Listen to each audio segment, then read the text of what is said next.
Introduction of Statistics. In class 11th, there are two books you have to read in microeconomics. In economics, first one is the microeconomics, and second one is the Introduction of Statistics.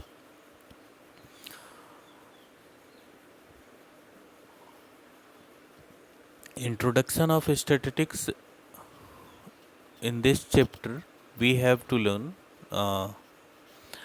what is economics, what are the role of economics, scopes, and after that we will shift to the statistics,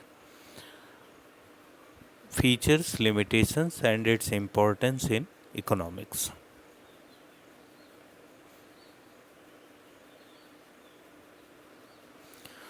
Before going to the statistics or economics, we will discuss the basic terms. First one term is consumer. A consumer is one who consumes goods and service for the satisfaction of his wants.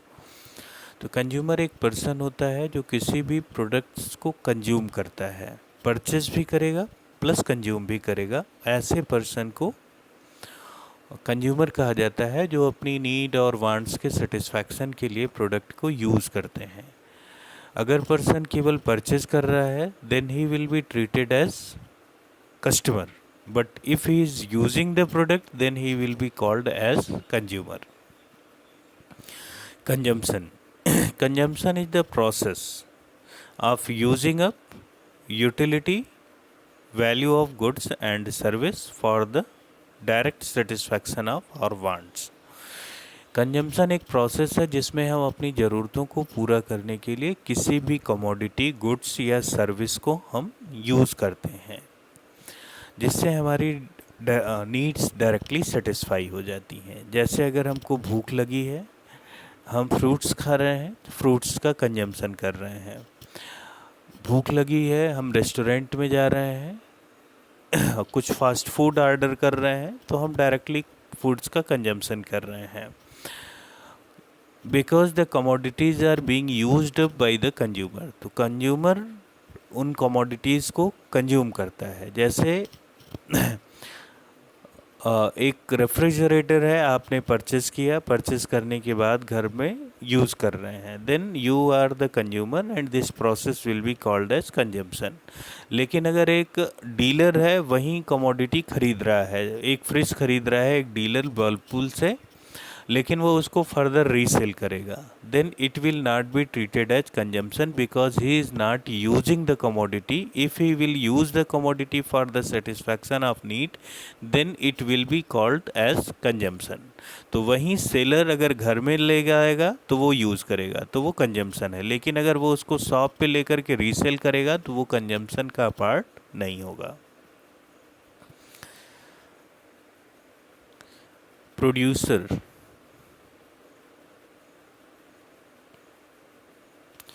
Producer is a person who produce or sells goods and services for the generation of the income.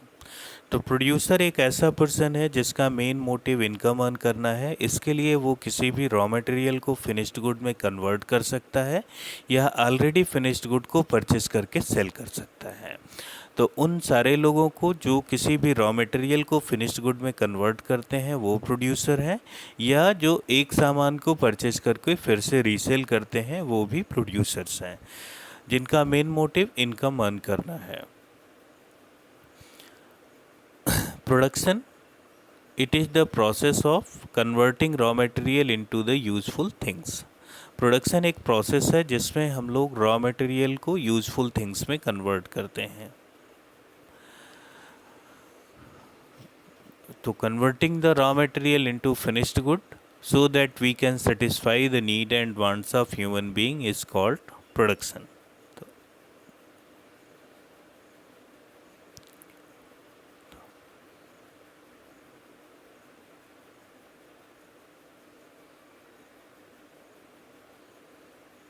Saving and investment.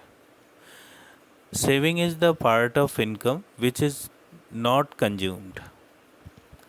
तो saving income का वो part होता है जो consume करने के बाद बचा रह जाता है, उस पार्ट को सेविंग कहा जाता है। तो we can say saving is the part of income which is left over the consumption. तो कंजम्पशन करने के बाद जो भी पार्ट बचेगा वो हमारा क्या है, सेविंग है।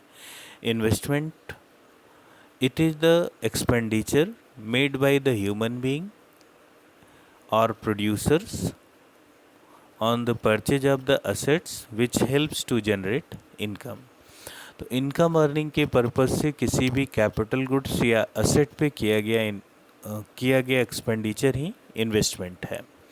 तो इन्वेस्टमेंट और कंजम्पशन में डिफरेंस यही है कि अगर आपने नीड सेटिस्फैक्शन के पर्पज़ से कमोडिटी खरीदी है तो वो कंजम्पशन में आ जाएगा, और एक्सपेंडिचर किया है तो कंजम्पशन है। और सेम वही एक्सपेंडिचर अगर आपने इनकम अर्निंग के पर्पज़ से किया है तो वो इन्वेस्टमेंट होगा। जैसे हम एक एग्जांपल लेते हैं कि if we are going to purchase a car for our household purpose then it is consumption. If we are going to purchase the car for to run a travel agency then it will be treated as investment। If we are installing a water purifier or RO in our household then it will be consumption।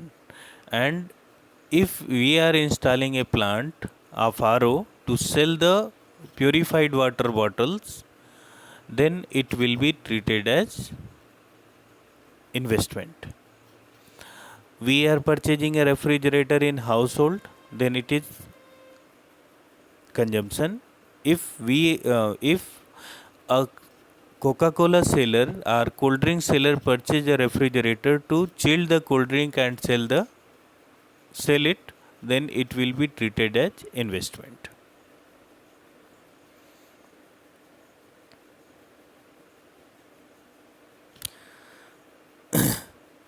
Scarcity, economic activity। Economic activity is the activity which is related with motive of earning money। तो ऐसी activity जिसका main motive money earn करना है, उन activities को economic activities कहा जाता है जो लाइवलीहुड के अर्निंग से रिलेटेड हैं। जैसे worship of God, it is not for earning money so it is non economic activity. Teaching in a school, economic activity. Working as a doctor, economic activity.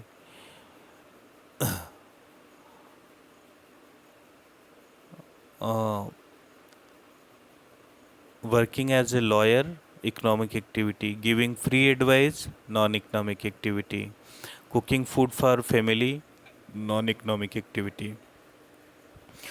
Second one term is scarcity।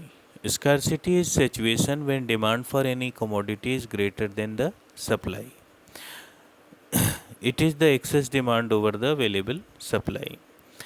Scarcity एक ऐसी situation होती है जब किसी commodity की demand उसकी supply से ज़्यादा हो जाए। In daily life we can face this situation when we go to the railway counter, there is the board of booking closed or waiting list we are getting, then it is the situation of scarcity। When we are going to watch a movie and there is the tag of the house full, this is the situation of scarcity because the demand for the commodity is greater than the supply। Now come to the economics। Definition of economics about this, the different economics do not have the same opinion or same view।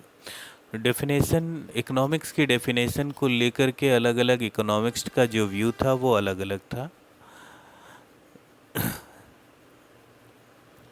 Adam Smith defined economics as economics is the science of wealth. Adam Smith ने economics को define किया कि economics wealth का science है जिसमें धन संपत्ति से रिलेटेड चीज़ों को ही पढ़ा जाता है। That's why his definition is called wealth-centered definition and Adam Smith is known as father of economics। तो एडम स्मिथ की डेफिनेशन को वेल्थ सेंटर डेफिनेशन और एडम स्मिथ को इकोनॉमिक्स का फादर कहा जाता है। लेकिन अल्फ्रेड मार्शल ने एडम स्मिथ की डेफिनेशन को क्रिटिसाइज़ किया। उन्होंने कहा कि इकोनॉमिक या मनी जो है, मनी एक मीडियम है जिससे हम ह्यूमन नीड्स को सेटिस्फाई करते हैं, ह्यूमन वेलफेयर कंप्लीट करने का एक मीडियम है। जैसे अगर हमको सामान खरीदना है, हमारी नीड क्या है, फूड लेना, तो फूड के लिए मनी से फूड खरीदते हैं। तो मनी नीड नहीं है, नीड फूड है, हाउसिंग है, क्लोथिंग है, फ्रिज है, कूलर है, लग्जरियस लाइफ है, कंफर्टेबल लाइफ है, ये ह्यूमन वेलफेयर है। और इस ह्यूमन वेलफेयर को कंप्लीट करने के लिए, परचेस करने के लिए, सेल करने के लिए मनी एक मीडियम है। तो मनी इम्पॉर्टेंट नहीं है, ह्यूमन का वेलफेयर इम्पॉर्टेंट है। So Alfred Marshall defined economics as, in his book Principle of Economics, Alfred Marshall defined economics is the study of mankind in the ordinary business of life. His definition is called welfare centered definition. तो Alfred Marshall की definition को welfare centred definition कहा जाता है। Alfred Marshall ने economics को define किया कि ह्यूमन बीइंग अपनी लाइफ में जितने भी ऑर्डिनरी बिजनेस करता है, जैसे कंजम्पशन है, प्रोडक्शन है, डिस्ट्रीब्यूशन है, एक्सचेंज है, इन सारी चीज़ों को पढ़ना ही इकोनॉमिक्स का पार्ट है। Later on Lionel Robbins criticized the definition of Alfred Marshall also, because he told that there are many things which is not related with human welfare but they are included in economics, like cigarette, tobacco, bomb, nuclear energy, power tanks, fire crackers. तो ये सारी ऐसी चीज़ें हैं, liquor है, drugs हैं, जो human welfare से रिलेटेड नहीं है, इनसे कहीं भी ह्यूमन का वेलफेयर नहीं होता, but they are the part of economics. It means economics is not related with only human welfare, it is related with human needs. तो ह्यूमन वेलफेयर की बजाय अगर हम इसको ह्यूमन नीड्स कहें तो ये ज़्यादा बेहतर होगा, लियोनल रॉबिन्स ने कहा। और उन्होंने दोनों की डेफिनेशन को मर्ज कर दिया, एडम स्मिथ की और मार्शल की, और उन्होंने डिफाइन किया इकोनॉमिक्स को, that economics is the science which studies human behaviour as a relationship between ends and scarce means which have alternative uses.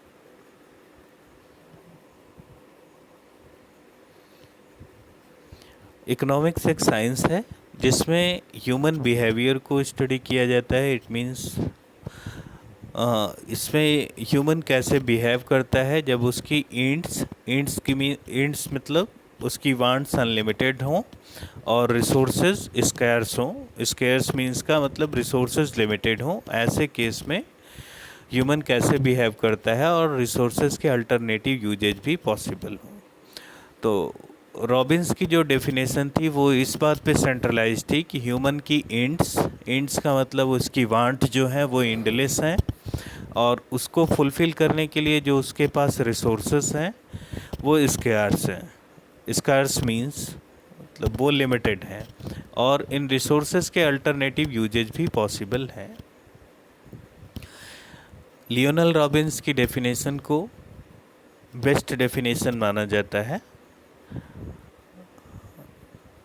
Robins के डेफिनेशन के बाद एक ग्रोथ सेंटर डेफिनेशन पॉल सैमुएल्सन ने दी थी। पॉल सैमुएल्सन ने की डेफिनेशन को ग्रोथ सेंटर डेफिनेशन कहा जाता है, और उन्होंने एडम स्मिथ की ही लियोनल रॉबिन्स की डेफिनेशन को ही आगे इन ग्रोथ से रिलेट किया था। Economics is the study of how people and society choose, with or without the use of money, to employ scarce productive resources that could have alternative uses, to produce various commodities over time and distribute them for consumption now or in the future among various persons and groups in the society. सैमुएल्सन ने कहा कि economics people की study है। उन्होंने ये कहा कि people कैसे मनी का यूज़ करता है। मनी का यूज़ करके वो प्रोडक्टिव रिसोर्सेज जो लिमिटेड है उनका, जिनके अल्टरनेटिव यूजेस भी पॉसिबल हैं, उनका किस तरीके से यूज़ करता है कि वेरियस कमोडिटीज़ को प्रोड्यूस किया जा सके, उन कमोडिटीज़ को पीपल के बीच में डिस्ट्रीब्यूट किया जा सके, कंजम्पशन भी किया जा सके, प्रेजेंट जनरेशन को भी सेटिस्फाई किया जा सके और फ्यूचर जनरेशन को भी ये वो सारे गुड्स और सर्विसेज अवेलेबल हों।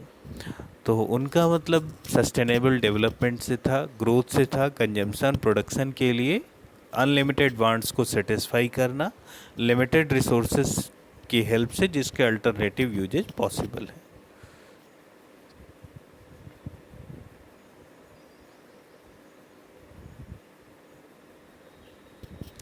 Now economic problem and its causes. Problem of choice is called economic problem.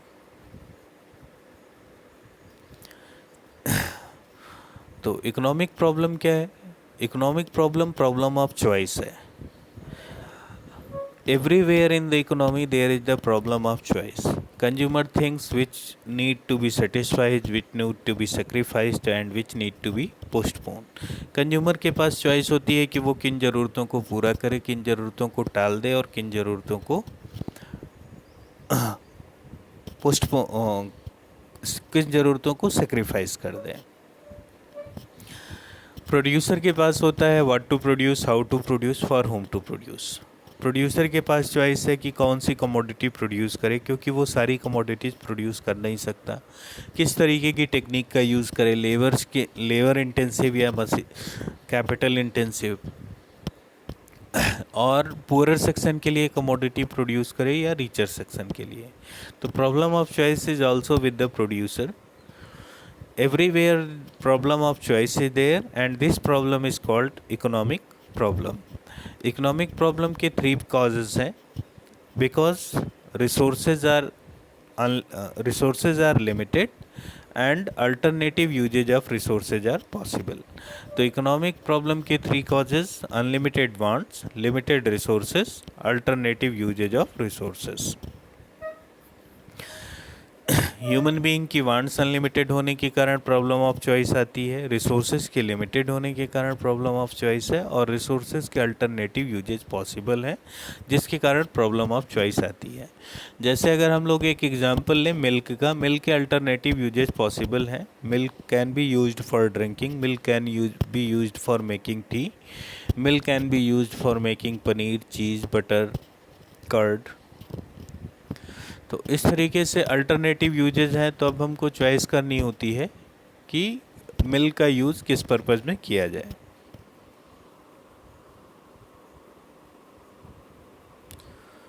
Components of economics.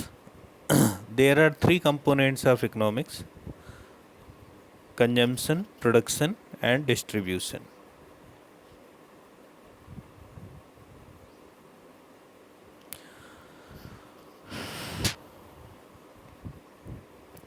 Consumption and production के बारे में हम ऑलरेडी डिस्कस कर चुके हैं। Direct satisfaction of needs is called consumption and converting raw material into finished good is called production, and from producer to supply of goods from producer to consumer is called distribution.